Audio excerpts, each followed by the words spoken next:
For today's lesson, we're going to focus on writing a summary based on something that you read. So you start with an article or a book. And of course, the first step is to understand what you are reading and to read critically. So what do I mean by that? Well, usually if you're reading something and you need to write a summary, you're going to need to read it more than once. So go ahead and read it through the first time and then go back a second time and read it critically. That means that you're going to think about the article carefully while you're reading. The best thing to do is to have two highlighters with you with different colors and start by highlighting the most important or the main ideas. Then take a different color and go back and highlight some of the most important details or examples that support those important ideas. You may even want to take a pen or a pencil and cross out sentences that you decide are not relevant or are not necessary to put in your summary. Those would be sentences that are really not important to the main idea of the article. Another thing that can help you is to make margin notes. What that means is that while you're reading, you're going to think about what is the most important idea or the topic or the purpose of that section. Okay, a related strategy is to take your pen or pencil, or if you're doing this on a computer, use your computer, and make lines between the different sections of the article. This is going to help you to see more clearly what the different parts of the article are. Sometimes this is referred to as divide and describe, meaning that you're going to divide or separate the article into different sections, and then you want to think about what is that section about? Okay, now that you've read the article critically and you have a pretty good idea what the main ideas are, what the important details are, and what the different sections of the article are, it's time to start planning how you're going to write your summary. Now, one thing that's important is that in a summary, it's not okay to copy sentences from the article and put them in your summary. That's not allowed. So the best thing to do is to get another piece of paper or open a doc on your computer and start making a list or an outline of the most important ideas in that article. Just by looking for the most important idea, maybe picking one or two details that support that idea and write those ideas in another way in your own words on a separate piece of paper. Try not to look at it while you're doing it. Why? Because then you're going to be able to write it in your own words. Now imagine that your friend was not able to read the article and you need to describe to your friend what the article is about. So try to use that approach while you're making this outline in your own words. What do you need to tell your friend about each section of the article? Next, it's time to write your summary. And this does seem challenging, but if you go step by step, you can do it.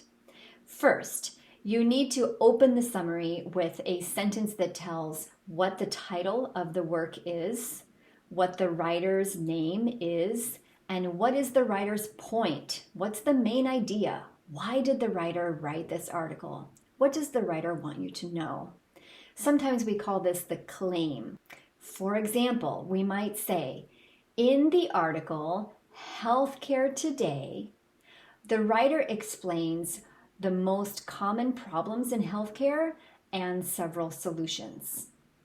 So now we know that the article talks about healthcare and the article discusses common problems and some solutions. Now notice here that we're using the word the writer. That's because this article does not have a specific author listed. If we know the writer's name, we're always going to put the writer's name there, first and last name. For example, if the writer's name was Maria Vasquez, we would write that name there instead of the writer. Okay, next, it's time to list those main ideas that you wrote down on a separate piece of paper and put it in your summary paragraph. You can start with something like, first, now make sure that that idea is clear to the reader. What you should do is probably explain that idea a little bit or add a couple of details from the article. They're going to help to make that idea clear. You don't need to include every detail. In fact, you shouldn't. But you do want to make sure that the reader is going to understand the idea. This kind of paragraph does not need a concluding sentence. Another thing you want to know is that it's very important to use transitions in this kind of paragraph.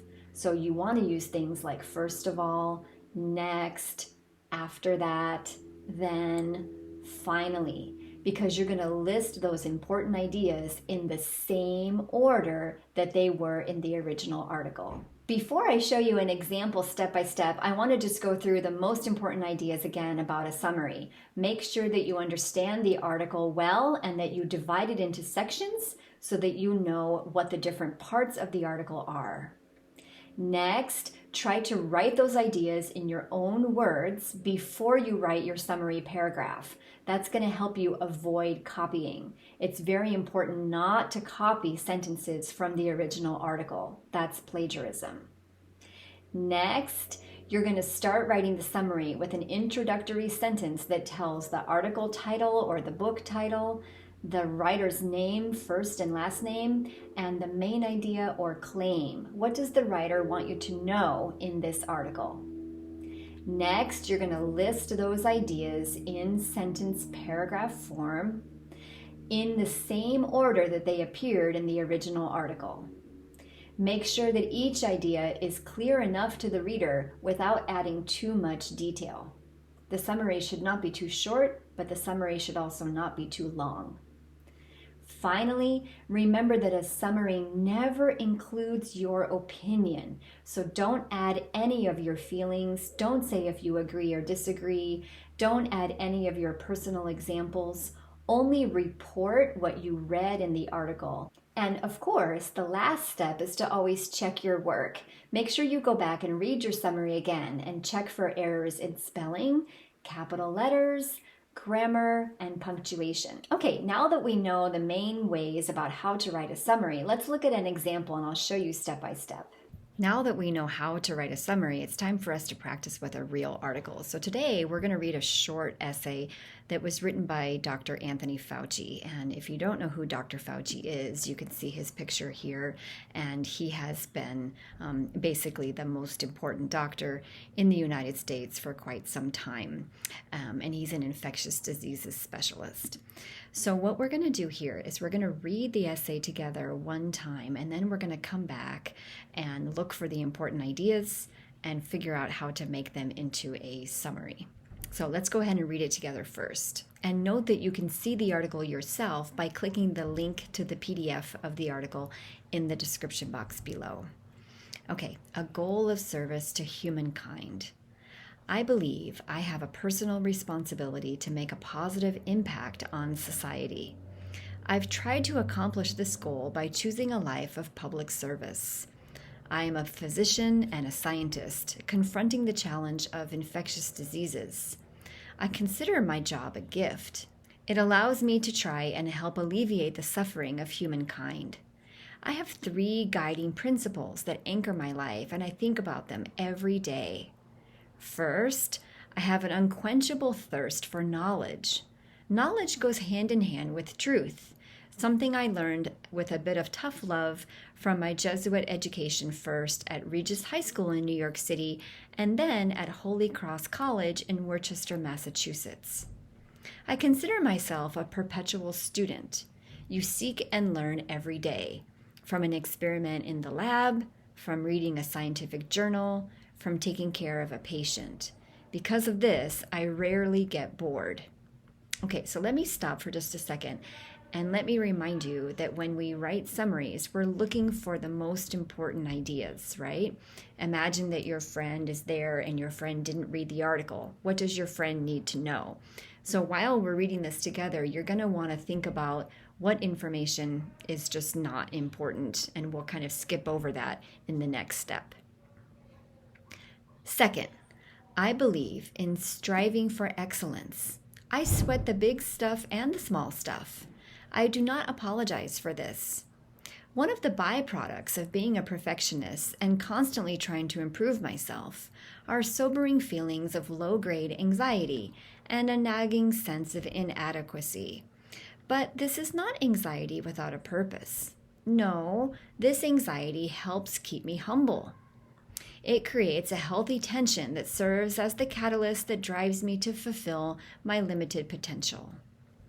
This has made me a better physician and scientist. Without this tension, I wouldn't be as focused. I have accepted that I will never know or understand as much as I want. This is what keeps the quest for knowledge exciting, and it is one of the reasons I would do my job even if I did not get paid to come to work every day. Third, I believe that as a physician, my goal is to serve humankind. I have spent all of my professional life in public service, most of it involved in research, care of patients, and public health policy concerning the HIV/AIDS epidemic. When I chose to concentrate on AIDS in the 1980s, many of my colleagues thought I was misguided to be focusing all of my attention on what was then considered just a gay man's disease.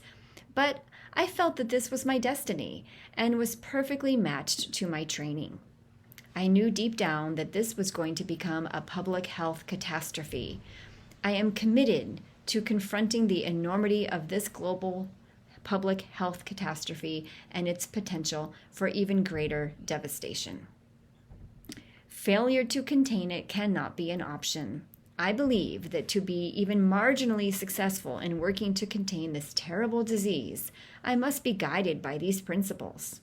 I must continually thirst for knowledge, accept nothing short of excellence, and know that the good of the global society is more important and larger than I am. Okay, so let's go back to the beginning of the article and let's start looking for the most important ideas. And as I mentioned previously, I like to use two colors if I can. One color for the big ideas and one color for the details that support those big ideas. And I also like to divide the article into sections so that I can see clearly what the different parts of the article are. Okay, so let's go back and look for the different sections and the most important ideas. Okay, so if we look at this first part, so I might say that this is the introduction. I'm going to go ahead and insert a line here to show that that is one section of the article. Okay, now if we continue, I have 3 guiding principles that anchor my life. Well, I would say that this right here is really the most important idea in the article. It tells us what the main idea of the article is. So I'm going to go ahead and highlight that. Okay, next. First, I have an unquenchable thirst for knowledge. Well, we're looking for his 3 guiding principles, and this is the first one. Highlight that one as well.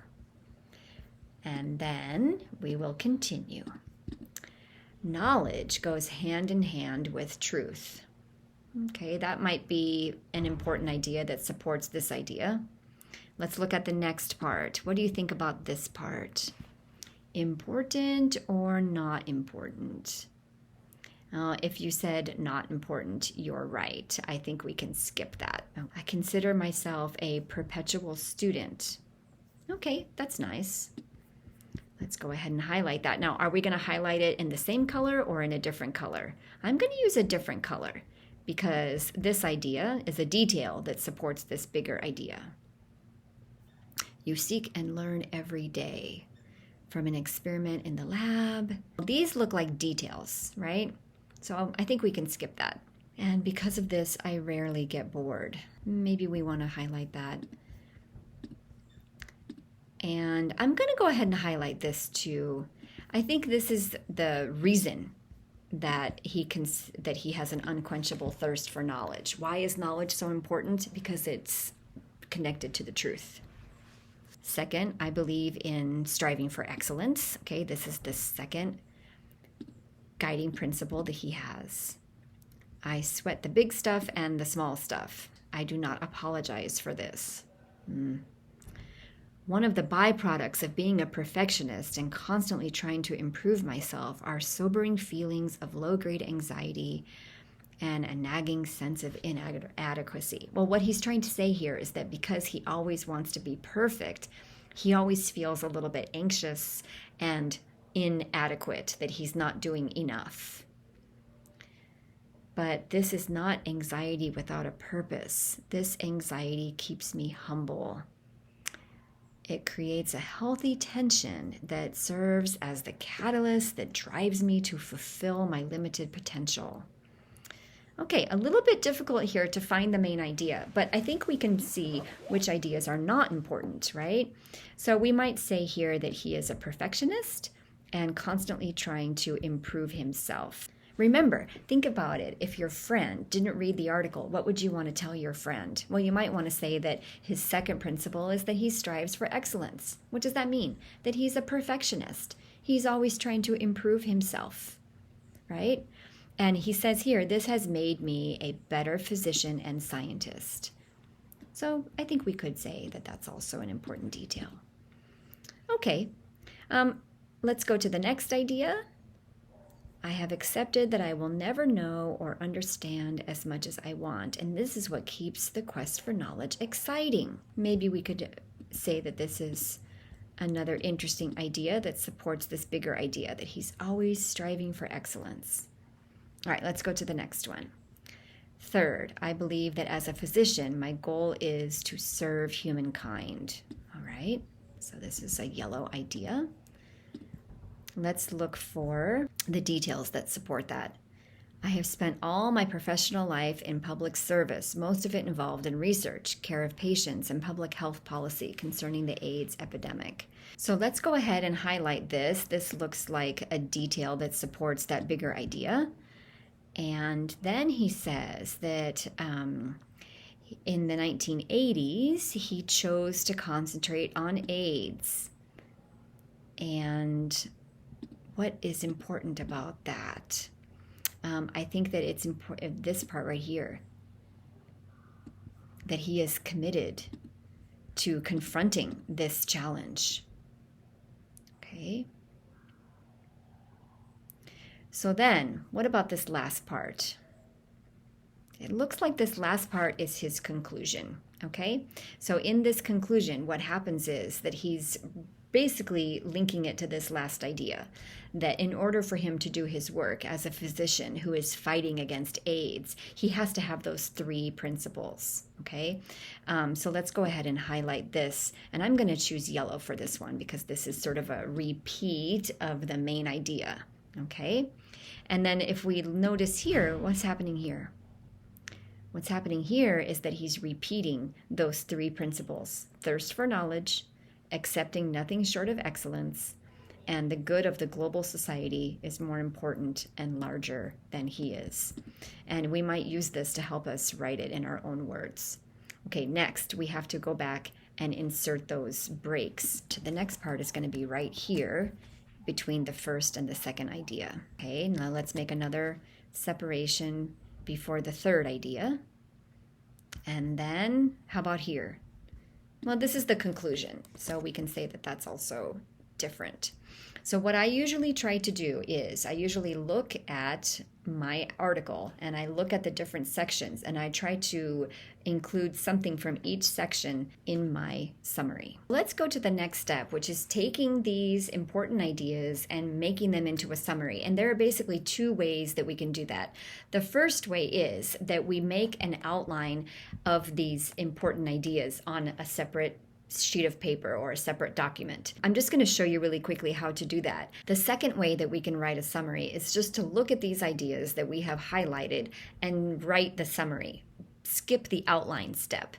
I actually don't recommend that. I think the outline is super helpful, but because I don't have all day to do this, I'm going to go ahead and just very quickly show you how to do the outline, and then we'll skip the rest of that and just go to the summary. Okay, so what I would probably do here is that I would make a new document that's going to be my outline, and I would say, okay, the main idea is that he has three guiding principles that give his life direction. Okay, so notice that I'm not using all the same words, I'm using some different words. And then what was the first guiding principle? Do you remember? It was an unquenchable thirst for knowledge. How else could we say that? We could say a never-ending search for knowledge. Okay, so again, using some different words slightly, and then we want to fill in some small details about that. So if we want to look for some details, how could we explain that? Like for him, what does that mean? Well, first of all, he says knowledge goes hand in hand with truth. That's probably the reason that he thinks knowledge is so important. And he considers himself a perpetual student who learns every day and rarely gets bored. All right, so let's go ahead and put that in our outline. So because knowledge is connected to truth, he learns every day, and as a result, he never feels bored. All right, notice that what I'm trying to do is think about the idea in my head and then write it down. And if I go back and look at the article, I'm going to notice that the words I'm using are slightly different. And that's really important because in a summary, you have to paraphrase, right? You have to use your own words. So we're going to go ahead and skip the rest of that. Let's go into the summary. Okay, so to write the summary, I'm going to start with that sentence that I always use in the article, a goal of service to humankind, comma, and then we're going to use his name, and we're going to use his full name here.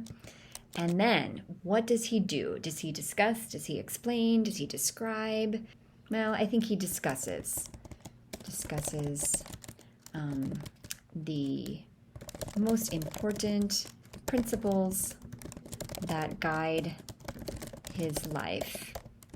Now, we might want to go back and add something else to that main idea, but that's enough for now. And then we're going to get right into the first principle. So the first guiding principle is, right, and then we can go back to our outline and say, oh, it's a never-ending search for knowledge. And so then we want to continue to explain that. Well, what does that mean? Well, that means that he considers himself to be a perpetual learner,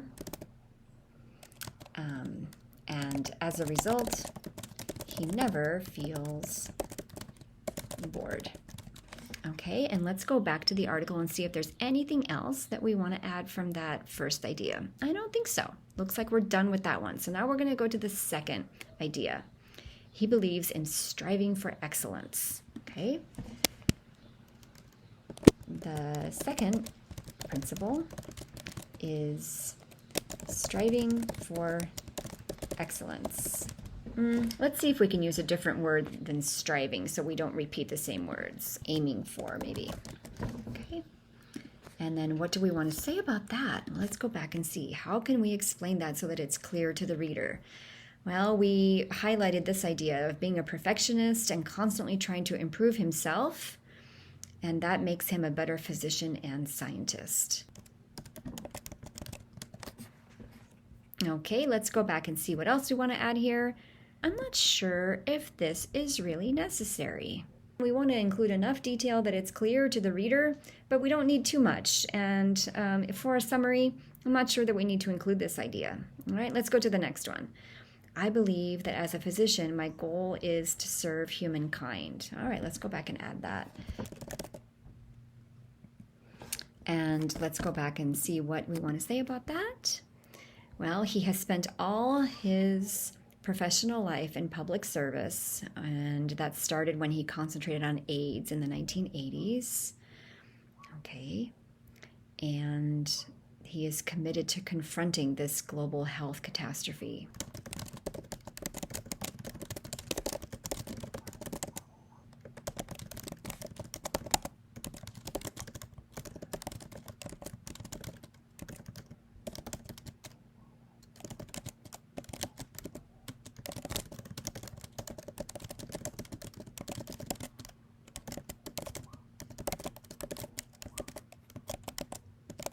One idea here that I feel like is kind of, it's not really new, but it's said in a different way, is this one. And it's quite nice, really.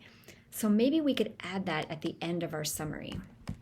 Okay, so now that we're done with our summary, let's go back and read it again and make sure that it's going to be very clear to the person who reads it. In the article, A Goal of Service to Humankind, Dr. Anthony Fauci discusses the most important principles that guide his life. The first guiding principle is a never-ending search for knowledge. He considers himself to be a perpetual learner. As a result, he never feels bored. The second principle is aiming for excellence. He is a perfectionist and is constantly trying to do his best, which has made him a better physician. The last principle is his goal to serve other humans. He has spent all his professional life in service to others. In the 1980s, when AIDS became a global health crisis, he committed himself to solving this problem, and he is still committed to ensuring that this disease does not produce even greater devastation. He concludes by stating that the good of the global community is of the greatest importance. Okay, I think this summary is pretty good. It's clear. It's clearly organized. It has that good first sentence that tells us the title, the author, and the main idea or the topic of the article. It shows us the important ideas in the same order that they were in the original article, and it is written mostly in our own words, and that's something that's really important that you're going to want to go back and check to make sure that you're not copying. If you're concerned about that, the best thing to do is to do that outline where you put the ideas down in your own words, and then you use the outline to make your summary. That's the best way to make sure you don't copy. So please let me know if you have any questions, and remember that when you write a summary, you can do it as long as you take the time to read the article carefully, make highlights, and separate the article into sections. Try to take the time to make that short outline, and that way you can make sure that you're writing the most important ideas in your own words, and then just get started. So I hope this short video about how to write a summary helps you. Let me know if you have questions, and I hope to see you back here again soon. Take care.